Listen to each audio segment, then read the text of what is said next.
The Young Coleridge, Romantic Utopianism and the French Revolution.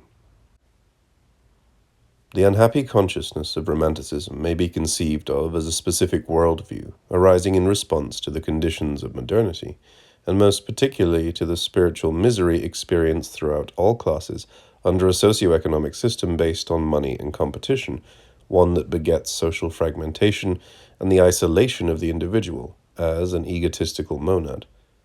This unhappy consciousness is pervaded by a sense of loss, nostalgia for a pre-capitalist past. The latter may be either real or legendary, mythological, but even if real, it is the highly idealized expression of an aspiration. Nostalgia for a lost paradise indeed often leads to a quest, an effort to win it back, in the present, either through imagination or in reality, by fleeting or retreating to localities that preserve a more primitive past. In the future, through a struggle to recreate, sometimes at a higher level, the ideal values and structures once manifest in the past. In terms of such a worldview, the French Revolution constitutes a highly ambiguous historical development. For on the one hand, the Revolution is tremendously charged with idealism, holding out the prospect for a future millennium of the brotherhood of man, often seen as the return of past bliss, Arcadia, Greco-Roman antiquity, etc. Yet on the other, it was, in at least some sense, a bourgeois revolution, the means by which the bourgeois class, politically and juridically, consolidated its growing economic hegemony. While it dreamt some of the dreams of Romanticism, it was instrumental at the same time in more firmly implanting in present reality the very characteristics of modern society abhorred by the Romantic. This ambivalence is in part why the Romantic response to the French Revolution covers a broad spectrum, from rejection of every aspect and tendency of the Revolution to acceptance of its most radical positions and actions. In a certain number of cases, some of the German Romantics, as well as Coleridge and Wordsworth, early support turned to later opposition. Among those who took sides with the Revolution, considerable differences are also evident. Shelley, Stendhal, and Heine might be mentioned as among those who identified themselves with the Revolution as a whole, associating themselves with the attitudes of its radical wing, the Jacobins. Yet a quite dissimilar form of romantic engagement with the French Revolution is exemplified by Coleridge. This form is a paradoxical one. While politically moderate, tending to find the Gironde more congenial than the Montagne, and to be strongly critical of the Terror and other excesses of the Revolution, it is at the same time more radical in its social outlook than the Jacobins. For it aspires to a utopian socialism, or communism, involving the abolition of private property, or at the very least an equal division of it, while the Jacobins sanctified that property form in their legislation. Thus, while it may be true on one level that, as has recently been argued, the later Coleridge was disingenuous in disassociating his early years from Jacobinism, for he certainly had ties and alliances with radicals of that ilk, nonetheless, there remains a more fundamental distance, as I will attempt to demonstrate further on. Supporters of the Revolution, but also its severe critics, directing their criticism politically from the right, but socially from the left, as it were, such then is the contradictory nature of this form of romantic revolutionism. Several literary expressions of the trend are to be found in France, most notably the Rousseauists, Restif de la Breton and Bernardin de Saint-Pierre. But I will attempt in what follows to explore in detail the English case of Coleridge and to examine the relationship between his view of the French Revolution and what I will call his utopian moment. If we look at Coleridge's politico-philosophical evolution, we are first struck by the fact that although he veered from the far left to the far right, he never repudiated his youthful years in the later period. Speaking of his early enthusiasm for the French Revolution, in an article in The Friend, 1809-10, he commented that, "My feelings and imagination did not remain unkindled in this general conflagration, and I confess I should be more inclined to be ashamed than proud of myself if they had. I was a sharer in the general vortex, though my little world described the path of its revolution in an orbit of its own." Even later, in Biographia Literaria, 1817, he was to say of his youth, "Oh, never can I remember those days with either shame or regret, for I was most sincere, most disinterested. My opinions were, indeed, in many and most important points erroneous, but my heart was single." The key to the continuity between the two political incarnations of Coleridge lies in the word disinterested, with which he characterizes his earlier self. For throughout his life, self-interest, the very principle of the modern world, was his primary enemy. The continuity, in other words, is that of the romantic as I have defined it. Coleridge always remains a romantic anti-capitalist, even though in his later period that worldview is permuted into a significantly different, and in many ways opposite, pattern of attitudes and ideas. Of his younger years, Coleridge tells us both that he participated in the general movement around that unprecedented historical cataclysm, the French Revolution, and that his little world described its own unique orbit. I would argue that what defines this specific orbit is utopianism. Again, in Biographia Literaria, Coleridge claims of the early period that whatever my principles might be in themselves, they were almost equidistant from all the three prominent parties, the Pittites, the Foxites, and the Democrats. That is to say that Coleridge judged himself to have been as far removed from the liberal and radical reformers as he was from the conservatives. The reformer John Thelwall concurred, remarking in his marginalia to Biographia that Mr. C was indeed far from democracy, because he was far beyond it, I well remember, for he was a downright zealous leveller. Indeed, the utopian impulse has little more to do with reformism than with conservatism. It does not pragmatically aim to better the existing reality, but to create an ideal one that has never fully existed before. Writing to his brother George in 1794, Coleridge protests that he is not a Democrat, and to distinguish himself from them, he describes his own stance thusly. He is conscious that the present is not the highest state of society, and believes himself to see the point of possible perfection at which the world may perhaps be destined to arrive, but humbly admits not to know how to get from present reality to possible perfection. In a letter to the Beaumonts much later, in 1803, Coleridge describes his early utopian impulse in a striking image, as he looks back at his past and generalizes it. For what is the nature and the beauty of youth? Is it not this? To know what is right in the abstract, by a living feeling, by an intuition of the uncorrupted heart, to body forth this abstract right in beautiful forms, and lastly to project this phantom world into the world of reality, like a catoptrical mirror. Say rather, to make ideas and reality stand side by side, the one as vivid as the other, even as I have often seen in a natural well of translucent water the reflections of the lank weeds that hung down from its sides, standing upright, and like substances among the substantial water plants. For the young Coleridge, the major concern was then to project this phantom world into the world of reality, to realize utopia, or, in religious terms, the kingdom of heaven on earth. Coleridge's religiosity, strong throughout his life, at that time took the form of a kind of apocalyptic Unitarianism. But Coleridge's utopianism was relatively short-lived, although it is doubtless impossible to establish absolute dates. The period of 1794 to 96 does seem to represent a distinct, homogeneous span of time in Coleridge's life, when a utopian moment is born, develops, and dies. The same period is characterized by enthusiasm, although qualified, for the French Revolution, the latter being closely but problematically linked with utopianism. We might say more precisely that 1794 to 6 is the moment of active utopian commitment, when Coleridge is mobilized towards the realization of that goal in his writings, his lectures, his journalism, and in his project to create a utopian colony.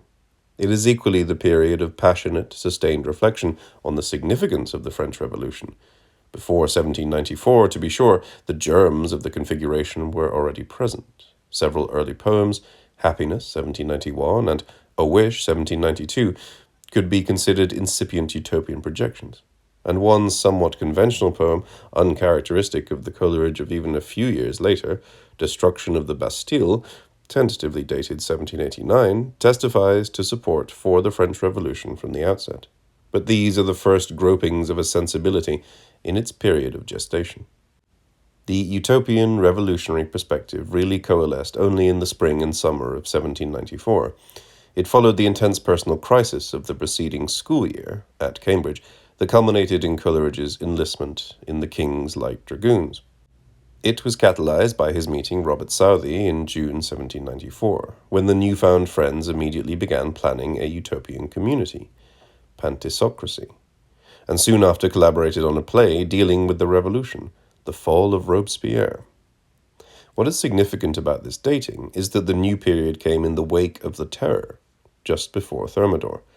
It came out of a double awareness, on the one hand that the French Revolution was fulfilling an historical mission, and on the other hand that it was seriously flawed in the realization of its goals.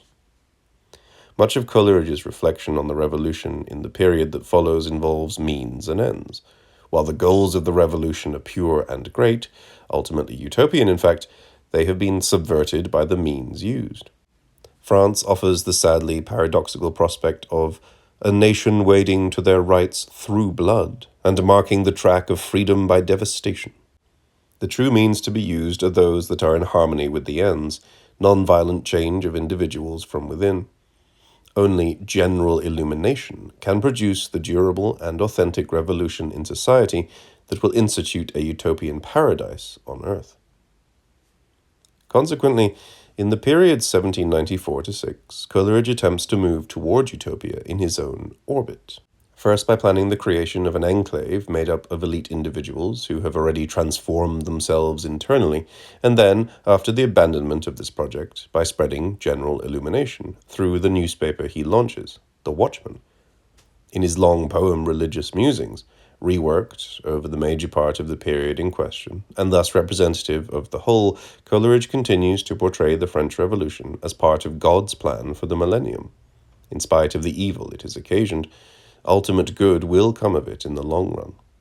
When the storm begins, the virtues with fearful joy tremble far off, and the giant frenzy wreaks havoc. But the poet calls them back, telling them that the kingdoms of the world are yours. Yet while he is convinced, albeit with increasing doubts, that the revolution will ultimately be the vehicle of utopia, Coleridge feels at the same time that he can contribute to its coming in his personal sphere. He conceives of his activities both as part of the world historical movement initiated by the French Revolution, and as a correction of the latter, a crucial reorientation of the revolutionary impetus. The utopian moment in Coleridge's life came to an end as the result of a double evolution. On the one hand, the various phases of his own attempts at forwarding the utopian project each ended in failure. The last of these failures is that of The Watchman, published over several months of 1796.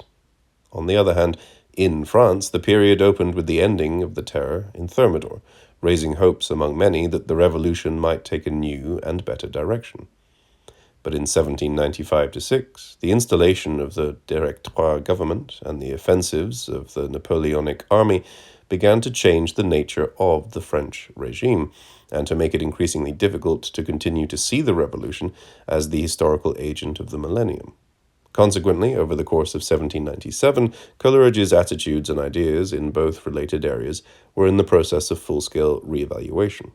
Thelwall notes that when he visited Coleridge that year, he found him a decided leveler, abusing the Democrats for moderation, which suggests that the utopian perspective did not disappear all at once. But by 1798, the transformation was complete.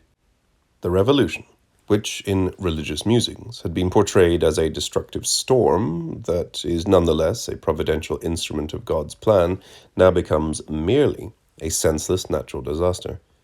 In April 1798, Coleridge writes in a letter, "Of the French Revolution I can give my thoughts most adequately in the words of Scripture. A great and strong wind rent the mountains, and brake in pieces the rocks before the Lord, but the Lord was not in the wind." In his well-known poem of Recantation, France, an Ode, 1798, Coleridge goes even further. France and her revolution not only lose their utopian, millennial significance, but actually become the enemy of the ideal, freedom. under whose name they have masqueraded. The poet asks forgiveness of freedom for having been misled by appearances, and that I cherished one thought that ever blessed your cruel foes. The recent French invasion of Switzerland forced Coleridge to this extreme conclusion.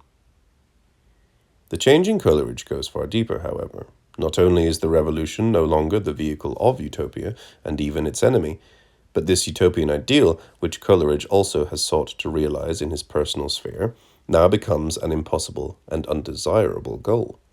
The utopian ideal is a collective one par excellence. It is to be attempted first in small communities and ultimately to spread to the whole of humankind. But for the Coleridge of 1798, the seat of value has become the individual. In Fears in Solitude, the poet cherishes his solitariness, and what he chooses to focus on in his criticism of contemporary English society is the absorption of the individual in the collective. All individual dignity and power engulfed in courts, committees, institutions, associations, and societies.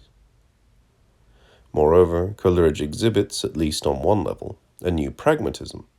Whereas his earlier ideal had centered on the abolition of private property, now he seems to justify present property relations and to call for an oligarchical form of government. In a revealing passage of an article in the Morning Post, December 7, 1799, we read the following. The prejudices of superstition, birth, and hereditary right have been gradually declining during the 4 last centuries, and the empire of property has been gradually establishing itself in their stead. Whether or no this too will not, in a distant age, submit to some more powerful principle is indeed a subject fruitful in dreams to poetic philosophers, who amuse themselves with reasonings on unknown quantities. But to all present purposes it is a useless and impertinent speculation. For the present race of men, governments must be founded on property. That government is good, in which property is secure and circulate. That government the best, which, in the exactest ratio, makes each man's power proportionate to his property. Here Coleridge adopts the stance of the practical man, for whom the only valid concern is the present. The future-oriented dreamer, the utopian romantic, that is belittled. He merely amuses himself with speculations. Yet at another level, in the above-quoted passage, he is writing strictly in the persona of a political commentator, Coleridge undoubtedly remains a poetic philosopher, given to dreams to the end of his life. Beyond the vicissitudes of his socio-political ideas, there remains the continuity of Coleridge's underlying romantic worldview. But the particular form taken by that worldview changes considerably at this crucial turning point, and the change takes 2 overall directions. In the first place, turning away from forward-looking utopianism, although this perspective is itself rooted in nostalgia for a paradise lost of the past, as in all manifestations of the romantic response to modernity as I have defined it, Coleridge now takes a purely backward-looking attitude. No longer believing that a hitherto unattained perfection of humanity can be realized in the future, he begins to look to the past as the locus of the already fully attained ideal. While resignedly justifying present property relations in general, he nonetheless privileges a certain kind of property and property holder, landed property, and the aristocracy. For these are remnants of an era, feudalism, that precedes bourgeois modernity, and they can at least partially provide an antidote for the latter from within it. Thus Coleridge argues, again in the pages of the Morning Post in 1799, that our nobles in England, from the largeness of their landed estates, have an important stake in the immediate prosperity of their country, and from the antiquity of their families may be reasonably presumed likely to associate with it a more deeply rooted and partial affection. By the more delicate superstition of ancestry, they counteracted in former ages, and to a certain degree still counteract, the grosser superstitions of wealth. In another article the following year, Coleridge not only comes to associate the landed nobility with patriotism, but also with freedom, not as strugglers for new freedoms, but as protectors of established freedom. In political terms, then, he has come full circle. The paramount values of the French Revolution are now identified with its very archenemy, the aristocracy, and yet the more fundamental anti-capitalist bias remains unmodified. The other direction taken by Coleridge's transformation is the internalization and aestheticization of utopia. While in his conscious social thought, Coleridge ceases being a utopian altogether to become a reactionary, utopianism continues to carry on an underground existence, transmuted into the poetic imagination. Utopia is now the state of poetic excitation in the individual soul and the poetry that it produces. It is interesting in this respect to note that Coleridge's first conception of the imagination is closely related to utopia and has clear political overtones. In his lecture on the slave trade, June 1795, he declares that our Almighty Parent hath therefore given to us imagination that stimulates to the attainment of real excellence by the contemplation of splendid possibilities that still revivifies the dying motive within us, and fixing our eye on the glittering summits that rise one above the other in alpine endlessness, still urges us up the ascent of being. Such and so noble are the ends for which this restless faculty was given us, but horrible has been its misapplication. The imagination is thus first seen as the capacity to envisage the ultimate, highest potentialities of humanity, its ends. The allusion to the horrors of its misapplication is a transparent reference to the French Revolution, and more specifically to Robespierre, whom Coleridge considered to be an inspired though misguided leader. The concept of the imagination is thus, in its first incarnation, a collective socio-political one, with Robespierre as exemplar. Only in the period from 1798 on is it subsequently depoliticized and desocialized to become lodged in the lone individual, quintessentially in the Romantic poet. Having now traced the broad outlines of Coleridge's evolution, from the genesis to the demise of his utopian moment, we shall now look more closely at that moment itself, at the utopian configuration taken by the first manifestation of Coleridge's Romanticism in the period 1794 to 96. We will be concerned to analyze the utopianism of the young Coleridge both in relation to his personal orbit and in relation to the French Revolution, and both synchronically, as a mental structure that remains relatively stable over that time span, and diachronically, insofar as internal developments take place within it. In dealing with the utopianism of Coleridge in this period, we must first identify what creates the need for utopia, what it comes as a reaction against. At the most general level, we might say that the nowhere of utopia constitutes a revolt against what Coleridge calls, in one of his lectures, the tyranny of the present. This double-edged phrase means both that the present moment is characterized by the exercise of tyranny, and that it is a tyranny to be imprisoned in the present. Moreover, this tyrannical present is seen to be in its deepest essence not a political system, monarchy inherited from the past, but a socio-economic one. In several texts, Coleridge clearly suggests that this modern system of exploitation, based on avarice, is worse than the feudal, aristocratic one it replaces. In another lecture, for instance, he affirms that there is nothing in the superiority of lord to gentleman, so mortifying in the barrier, so fatal to happiness in the consequences, as the more real distinction of master and servant, of rich man and of poor, wherein am I made worse by my ennobled neighbour? But those institutions of society which should condemn me to the necessity of 12 hours of daily toil would make my soul a slave, and sink the rational being in the mere animal. The principle that leads to this modern form of slavery is selfishness, or self-interest, which isolates each human being from others and from the social totality. In religious musings, fallen modern man is thusly portrayed: a sordid solitary thing, mid countless brethren with a lonely heart. Through courts and cities the smooth savage roams, feeling himself, his own low self, the whole. Both in his own orbit and in the broader historical arena, Coleridge measures people and events in relation to their opposition to, or corruption by, this primary evil. This is what is at stake, notably in Coleridge's violent quarrel with Southey. For while at first Coleridge is impressed by the latter's purity and disinterested virtue, it soon becomes clear that society has made inroads on his character. Coleridge reproaches him with now saying, I will do so and so, instead of saying, as you are wont to do, it is all our duty to do so and so. Southey greatly shocks Coleridge by suggesting that the servant they are planning to include in the pantisocracy scheme should do the physical labour for them, and even more so when he subsequently proposes what would amount to making of pantisocracy a joint stock venture. Remember the principles and proposed consequences of pantisocracy, writes Coleridge, and reflect in what degree they are attainable by Coleridge, Southey, Lovell, Burnett, and co., some 5 men going partners together. In the final letter consummating the break between the two, Coleridge bitterly accuses Southey of being a selfish, money-loving man.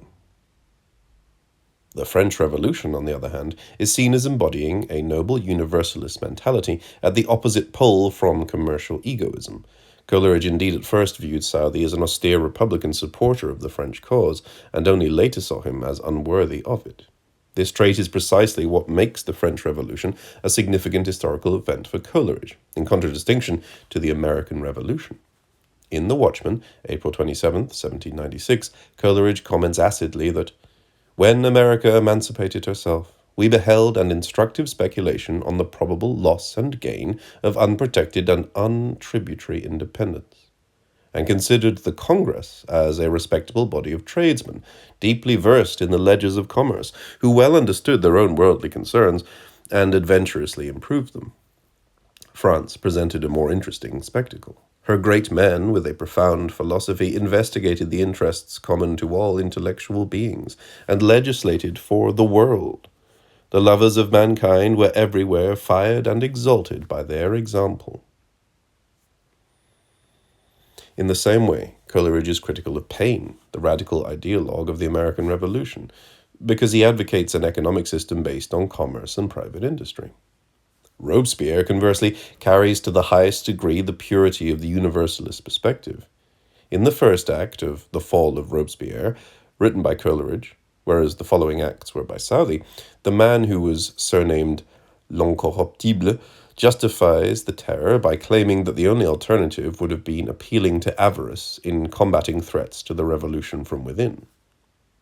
"Say, what shall counteract the selfish plottings of wretches cold of heart, nor awed by fears of him whose power directs the eternal justice? Terror, or secret-sapping gold? The first heavy, but transient as the ills that cause it, and to the virtuous patriot rendered light by the necessities that gave it birth. The other fouls the fount of the republic, making it flow polluted to all ages, inoculates the state with a slow venom, that once imbibed must be continued ever." In one of the lectures, moreover, Coleridge suggests that the ultimate responsibility for Robespierre's decision to embark on the terror lies with the egoism of the country's capitalists. The commerce of France was annihilated. Her moneyed men were slow and cold from that selfishness, with which Mammon fails not to encrust the heart of his votaries. Immense armies were to be supported. Alas, freedom weeps. The guillotine became the financier general. That dreadful pilot, Robespierre, perceived that it would at once furnish wind to the sails, and free the vessel from those who were inclined to mutiny. The French Revolution as a whole, then, as well as Robespierre, the figure who carries its logic to the extreme, are opposed to the capitalist ethos, just as Paine and the American Revolution are, on the contrary, seen as embodying it. As for England, the situation is presented as ambivalent. In several of his lectures, Coleridge sketches a kind of typology of what he calls the Friends of Liberty, that is, the English radicals and reformers. Although others may be more or less disinterested, those who fall within one important type pursue the interests of freedom steadily, but with narrow and self-centering views. They anticipate with exultation the abolition of privileged orders. Whatever is above them they are most willing to drag down, but alas, they use not the pulley. Whatever tends to improve and elevate the ranks of our poorer brethren, they regard with suspicious jealousy as the dreams of the visionary.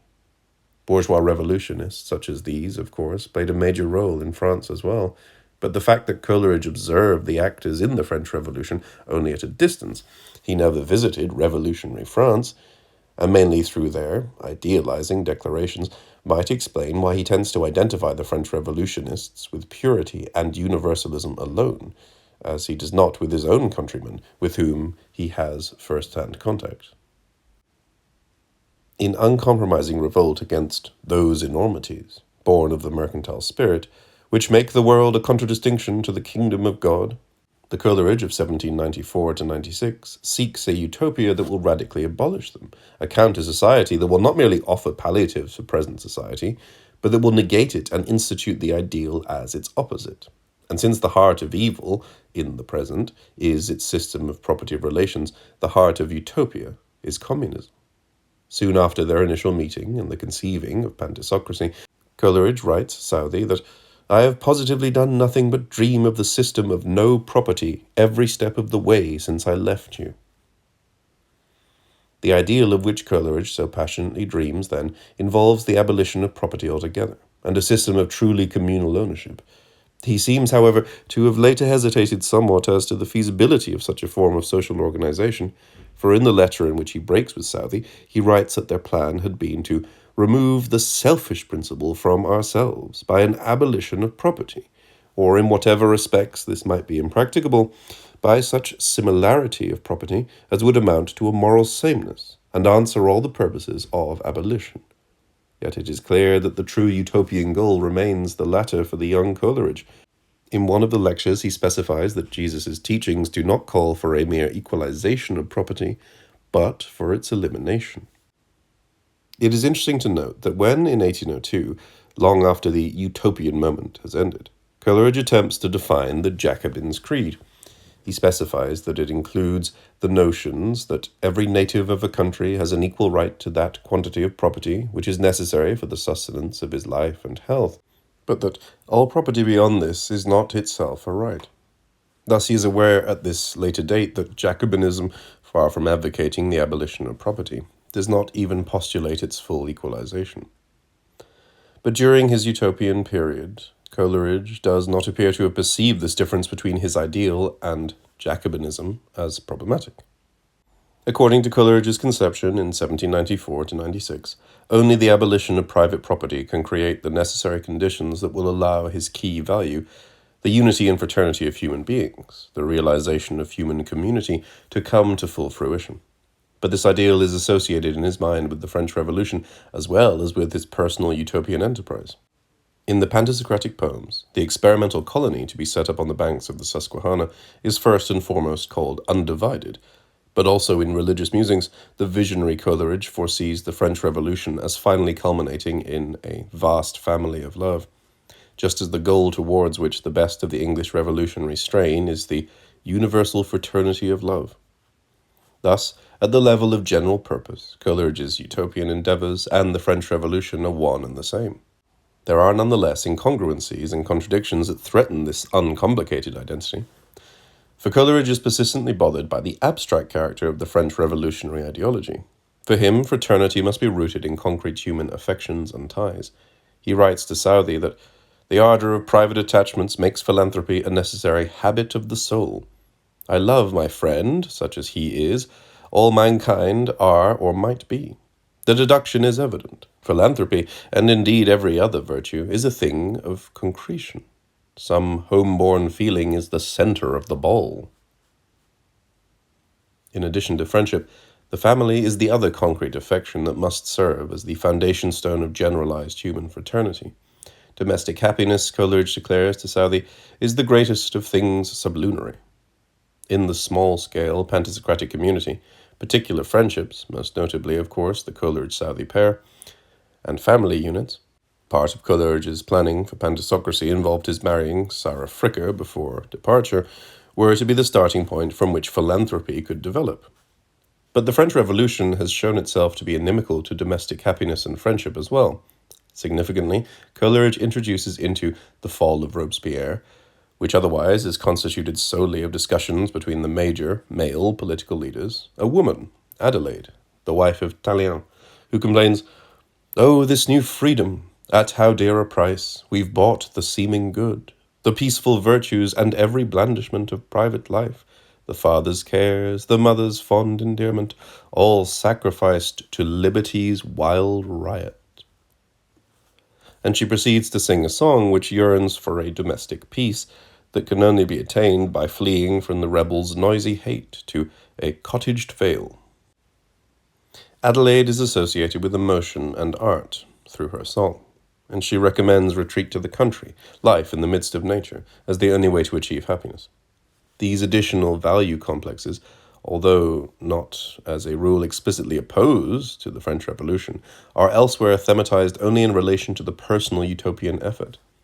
Thus, Pantisocracy will be an agricultural society in which part of the day will be spent in working the fields, part of it in leisured communion with nature, and not only will it be a place where virtue calm with careless step may stray, but also where dancing to the moonlight roundelay the wizard passions weave an holy spell. Also, in the second version of his Monody on the Death of Chatterton, Coleridge imagines that if he was still alive, the poet victim of society would have chosen Pantisocracy rather than suicide. Thus the cardinal romantic values of nature on the one hand and feeling, imagination, magic on the other are part and parcel of Coleridge's personal utopian projections, while they tend to be disassociated from his sense of the meaning of the French Revolution. The most essential trait of the Romantic perspective on the modern world is nostalgia for a pre-capitalist past, and Coleridge's utopianism is clearly marked with its imprint. Pantisocracy was to be a return, but at a higher level, to a primitive rural communism. As he wrote in The Friend much later, it was to have combined the innocence of the patriarchal age with the knowledge and genuine refinements of European culture. Utopia for Coleridge harks back to the golden age referred to in the Fable of the Maddening Rain, recounted in an important later lecture. At this point, Coleridge is thoroughly disillusioned, and his pessimism is reflected in the fable. After the fall from the golden age, with the advent of private property and commerce, symbolized by a rainstorm, the word hour was no longer understood. The only remaining man who remembers and regrets the lost paradise, having protected himself from the rain, is considered to be mad and is stoned, till the affrighted prophet was weary of being wise, and observing a quantity of the rain yet remaining in a neighbouring ditch, he leapt into it, and returned so mad and so wicked that the whole multitude voluntarily elected him for their priest and governor. Further on in the same lecture, Coleridge argues that Jesus forbade all property, and taught that accumulation was incompatible with salvation. His original disciples and immediate converts understood and applied this message. In Acts 2:44-45 we read, "And all that believed were together, and had all things in common, and sold their possessions and goods, and parted them to all men, as every man had need." But this part of the Christian doctrine, which is indeed almost the whole of it, soon was corrupted. Thus Coleridge also historically locates paradise lost in the first Christian communities.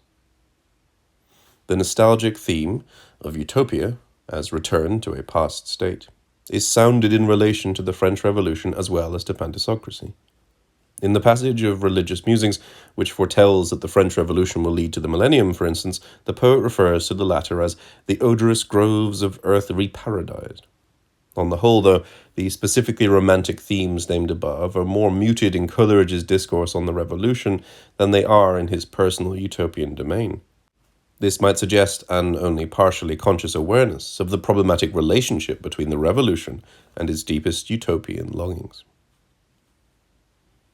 We shall now look briefly at the evolutionary aspect of Coleridge's own utopian attempts on the one hand, and of his stance toward the French Revolution on the other. In his personal orbit, Coleridge takes a series of initiatives that progressively change in nature. The general movement is from projects to create a small-scale utopian community to projects aiming at spreading the ideas and state of mind that is necessary groundwork for the coming into being of full-scale social utopia. All of these efforts end in failure and culminate in a general disillusionment. The period opens in June 1794 with the planning of Pantisocracy. In October of the same year, the first sign of problems already appears in Coleridge's correspondence, problems which ultimately led to its definitive abandonment in September 1795. In August, Coleridge wrote to Southey that the realization of Pantisocracy was surely distant, perhaps a miraculous millennium. As Pantisocracy became more and more threatened, and even more so after it was abandoned, Coleridge turned outward towards the general public. In early 1795, he began giving lectures, which he continued to do into 96.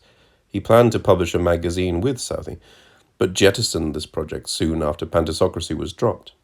In lieu of the magazine, Coleridge decided at the end of 95 to publish The Watchman on his own. Its epigraph, "That all may know the truth, and that the truth may make us free," reveals Coleridge's general intention in giving the earlier lectures, as well as in starting a newspaper then. In January and February of 96, he went on a subscription campaign for The Watchman in the Midlands, where his ideas were often poorly received.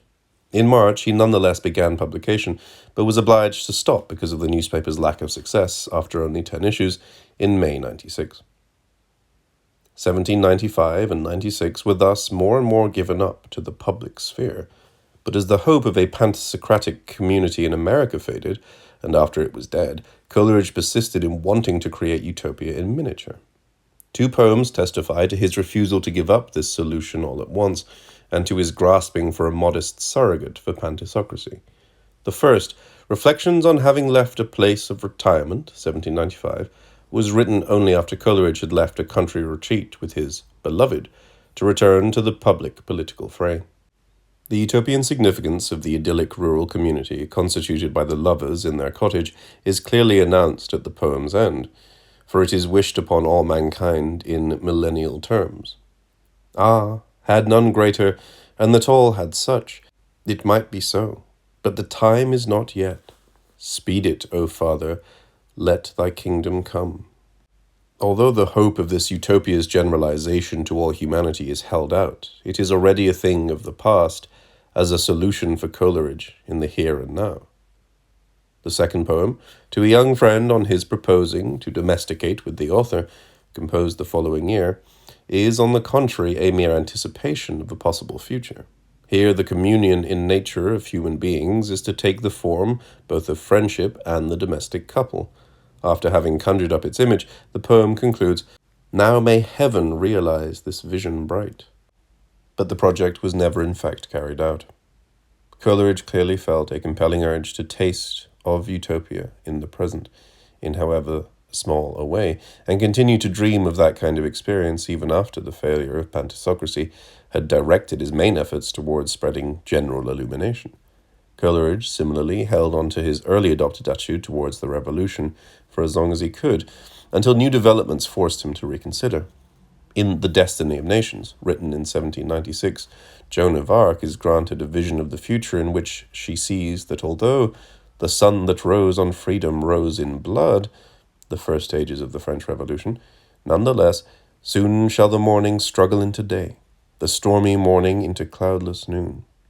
And in a poem published in The Watchman in March 1796, this historical optimism is reaffirmed, although in terms that show the belief to be strained.